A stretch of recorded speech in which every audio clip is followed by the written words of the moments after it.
Top-level Indian CEOs take a trip to Turin to meet with their Italian counterparts. For many, this is a return visit, as the two countries continue to forge closer relationships. This is a second meeting where we bring in very dynamic entrepreneurs and businessmen from both countries. They come to know each other much better. We help them in another way to study specific sectors, to carry out feasibility studies. The sectors attracting most attention: tourism, finance, renewable energy, and the development of industrial clusters in India. The basic thing both want is market access to each other, all right? We want market access to Italy. We want to supply more automotive components to, let's say, the automotive companies here. They want to get into the Indian market in a bigger way. And the heads of Fiat and Tata were also building their own relationships. Their friendship has been the foundation of a growing partnership between the two companies. Tata already distributes Fiat cars in India, and now the firms are working together to build 200,000 cars and 300,000 engines by 2012. The Tata Group is also in talks with the Italian defense and aerospace company Finmeccanica to supply helicopter components. For us, business associations are built on chemistry, human chemistry, and not necessarily just on an issue of growing.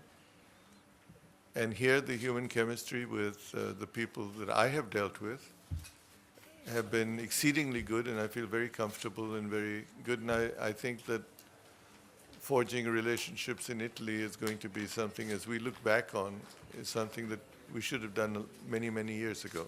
We have a lot of common elements: culture, history, tourism, beauty place, and good companies.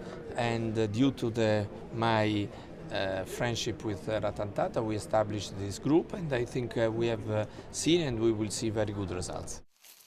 Indian companies are also keen to access Italian technology, particularly in agribusiness and food processing.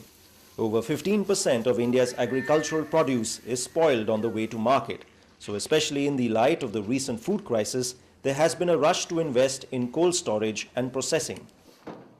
As we see modern retail rolling out at a faster pace in India and go across the country, there would be requirement for aggregators and consolidators to supply fresh produce, which is fresh fruits and vegetables.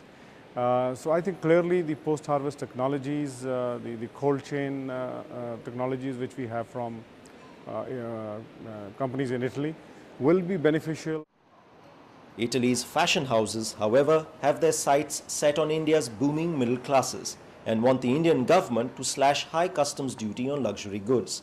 They also want to produce the products locally, replicating the same small-scale model used in Italy. We want to export, first of all, a model, a pattern of development, of industrial development. That means try to increase the presence of Italian companies in India, not only, as I said, in terms of sales, but in terms of presence. And we think that Indian industries, especially the big companies, they could play a very important role also in Italy. So why has this collaboration been such a long time coming? I think essentially lack of information about each other, lack of knowledge about each other, lack of understanding of each other's capabilities, and lack of information on how to do business in Italy for us or how to do business in India for the Italians. And that's what this bridge is all about. The CEO's Forum is a bridge. Well, what we look forward to reaching is a stage in which Italy and India become two ideal partners, not only in trade, but also in investments.